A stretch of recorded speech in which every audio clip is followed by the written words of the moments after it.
Earth makes roughly 2 orbits of the Sun for every one Mars makes.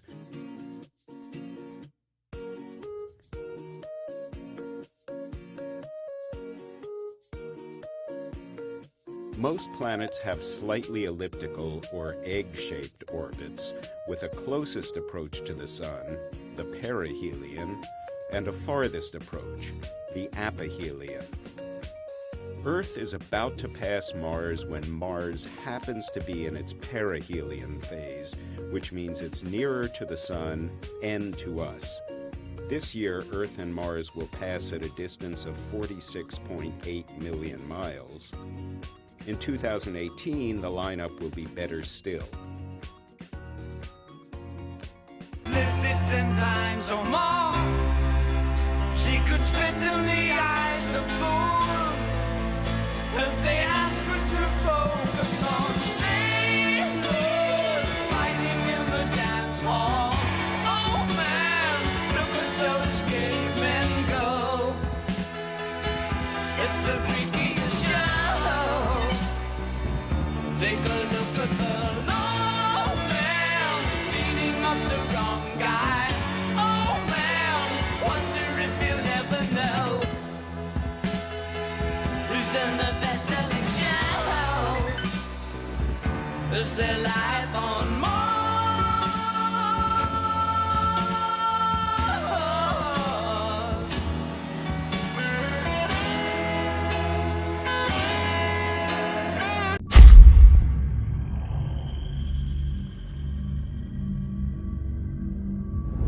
To understand why Saturn is labeled the Sol Niger, that is the black sun, we must first comprehend Saturn as the sun. Not only is Saturn the sun, Saturn is also deity, planet, and star. We must fully welcome and accept this quaternary paradox of Saturn, or else brace the mind for confusion and madness.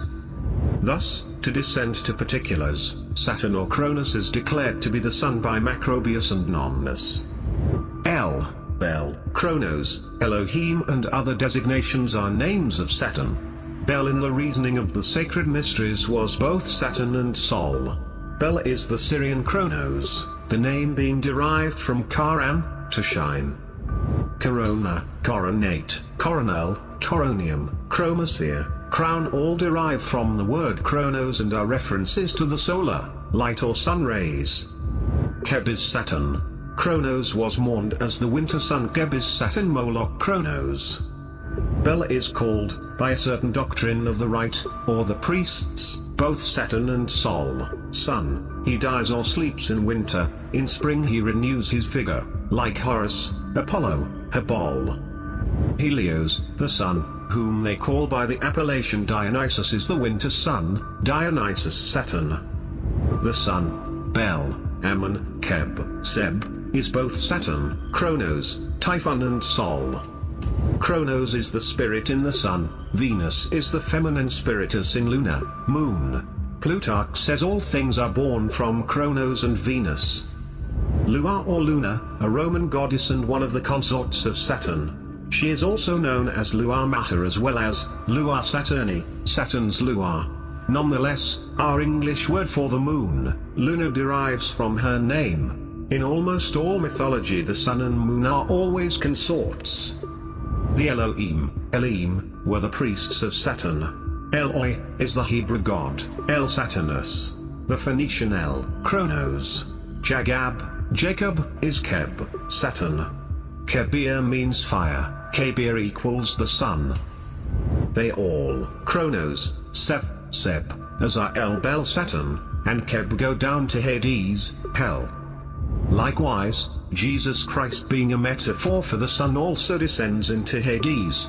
The harrowing of hell is referred to in the Apostles' Creed and the Athanasian Creed, which states that Jesus Christ descended into hell.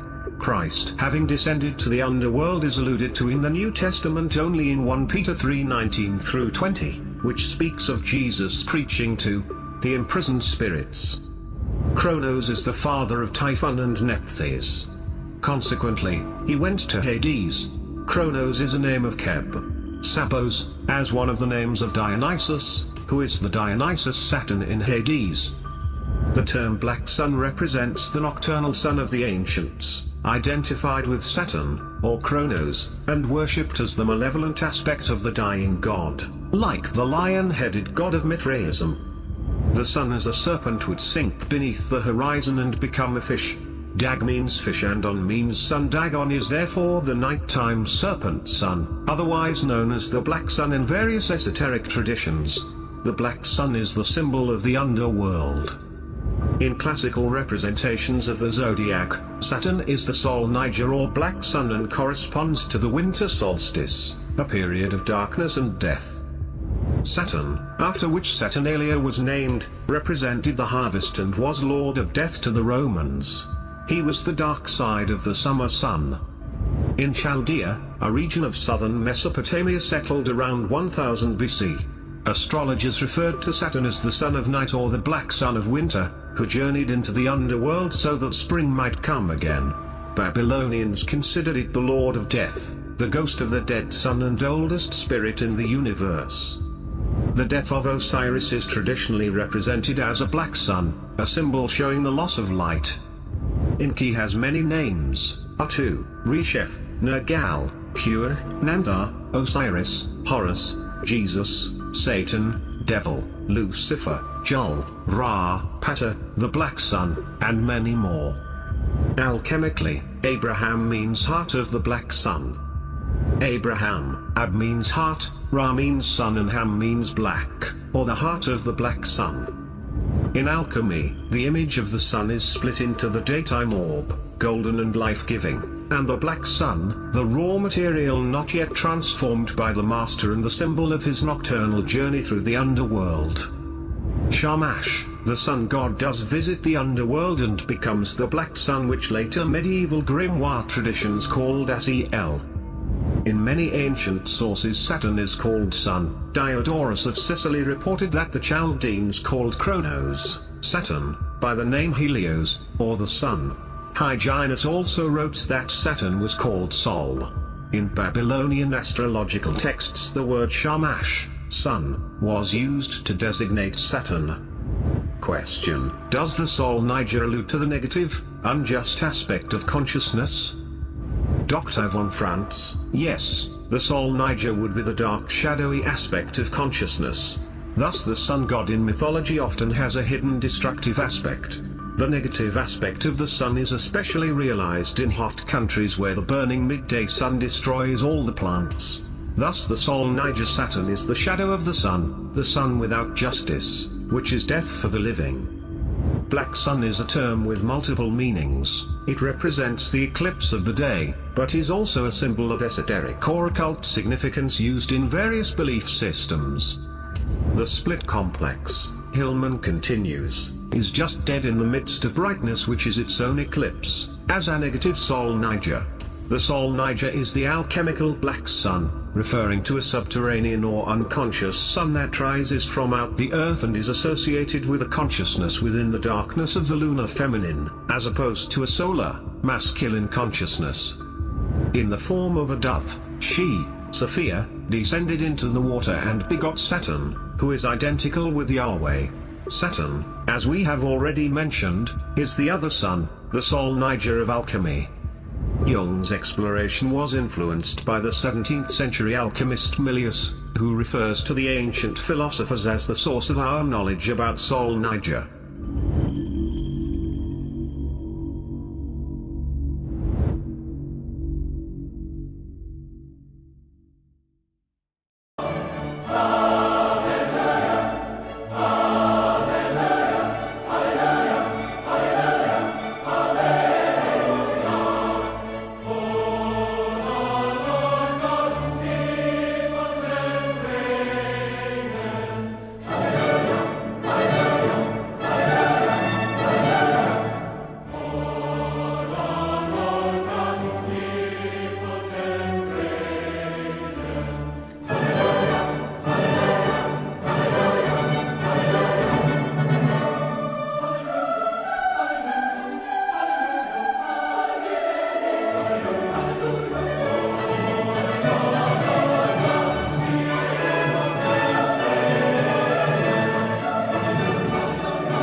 usually come in here to practice. Do you mind? Oh, no. Well, I see you've been visited by the fuzz, eh? Yeah, sure have. Here's the key.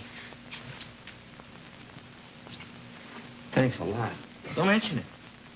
Look, why don't you lie down and rest on the bed while I practice? Because there is no... I don't know how I got here. Probably turned to jello when I sit on it.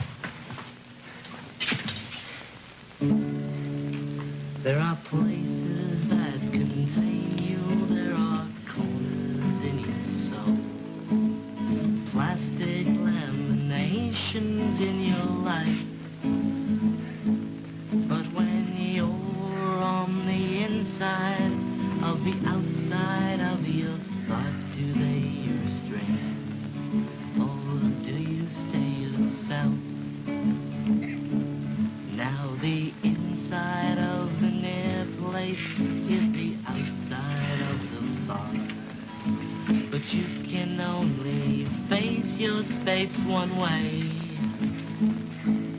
You're really in the middle of the inside of yourself, and there is only one thing we can say. You'll never get out. You'll never get out.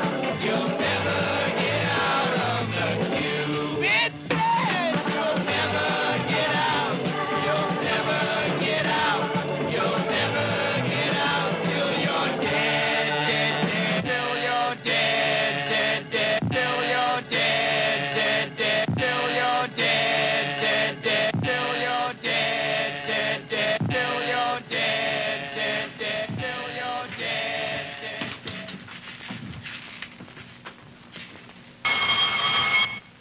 The rest period is over.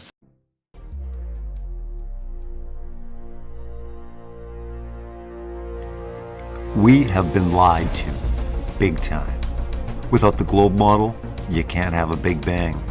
Without the Big Bang model, the theory of evolution can't even be considered. Without the theory of evolution, extraterrestrials seeding mankind is over.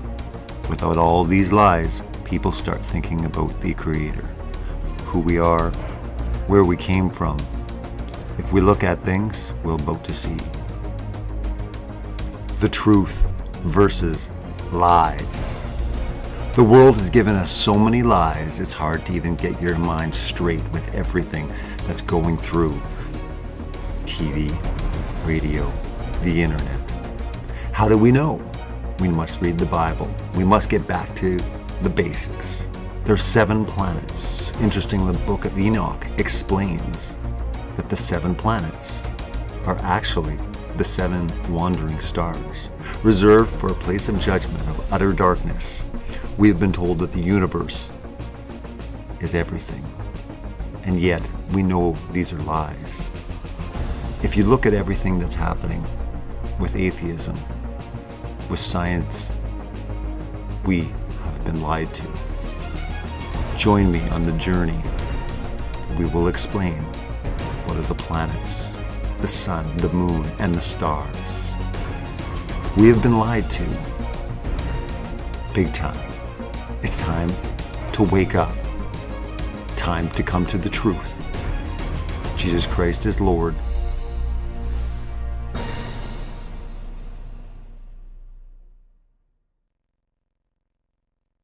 The Book of Enoch Aramaic fragments were found in the Dead Sea Scrolls in 1947.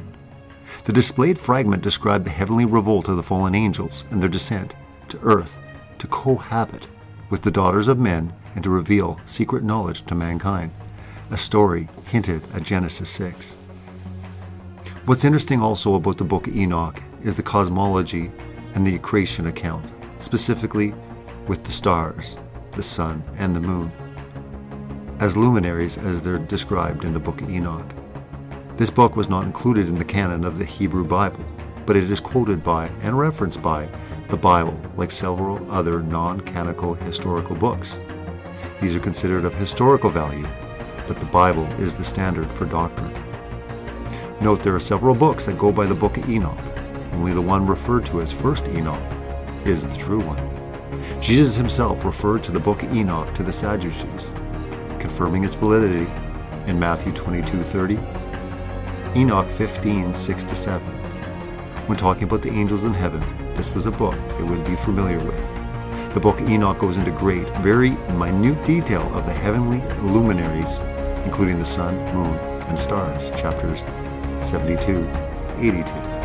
Enoch tells us plainly that the stars and wandering stars, planets, are a form of angelic beings, living stones of fire, as described also in the Bible. He tells us that 7 of them disobeyed God and left their prescribed course. These are the wandering stars. For this they are punished. Jude 1:13, 1 Enoch 18:12-16, and 24. It's interesting that we have 7 planets, so-called planets, in our solar system. We've been told that Earth is a planet, but this of course is a lie.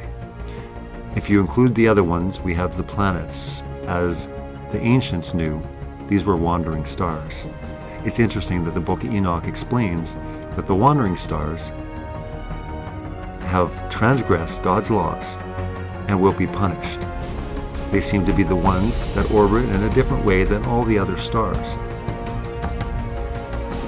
In 1 Enoch 33:2-4, I saw the ends of the earth whereon the heaven rests, and the portals of the heaven open, and I saw how the stars of heaven come forth, and I counted the portals out of which they proceed, and wrote down all their outlets of each individual star by itself, according to their number and their names, their course and their positions, and their times and their months. As Uriel, the holy angel, was with me, showed me. He showed all things to me and wrote them down for me. Also their names he wrote for me, and their laws, and their companies. That was 1 Enoch 33:2-4. Also, and behold, that abyss I saw a place which had no firmament of the heaven above, and no firmly founded earth beneath it. There was no water upon it, and no birds, but it was a waste and horrible place. I saw there 7 stars, like great burning mountains, and to me, when I inquired regarding them, the angel said, This place is the end of heaven and earth. This has become a prison for the stars and the host of heaven, and the stars which roll over the fire, as they which have transgressed the commandments of the Lord in the beginning of their rising, because they did not come forth at their appointed times. And he was wroth with them, and bound them till their time when their guilt should be consummated, even for 10,000 years. Now it's interesting with the book of Enoch explaining the wandering stars. We've been told all throughout our life that these are planets. Even our Earth is a planet. It is not. There was the sun, the moon, and also stars. Everything that we see in the sky, other than the sun and the moon, are stars. But the 7 wandering stars is where we'd like to focus the attention. It is incredible to think that the Bible even refers to these as living creatures. All of the stars having names and particular set courses they must follow. God not only numbered the stars, but he named them. If you look in the Bible, you'll see where God numbers the grains of sand on the earth, but there's no names because they're not living. But the stars are living. This is where we have to look into it further. In Revelations 1:20, 2:1, and 3:1, stars are also specifically used to represent the angels of the 7 churches. The book of 1 Enoch refers to the stars, the sun, and the moon collectively as its luminaries. The Bible describes the stars as stones of fire. As the lies continue with our universe in darkness, how men love darkness, and they would not come into the light. And we know that the space construct is all full of a vacuum, complete void of light. It's dark. It seems that everything revolved around having the space illuminated in our minds for a specific purpose, to show where we've come from, and also to hide God from people's eyes, as God is not needed when you have a big bang. The 7 stars, the luminaries, as we call them, planets, do have, of course, they have transgressed, and they are living. This is something that is interesting. This is something we'll have to look into further as we continue the study.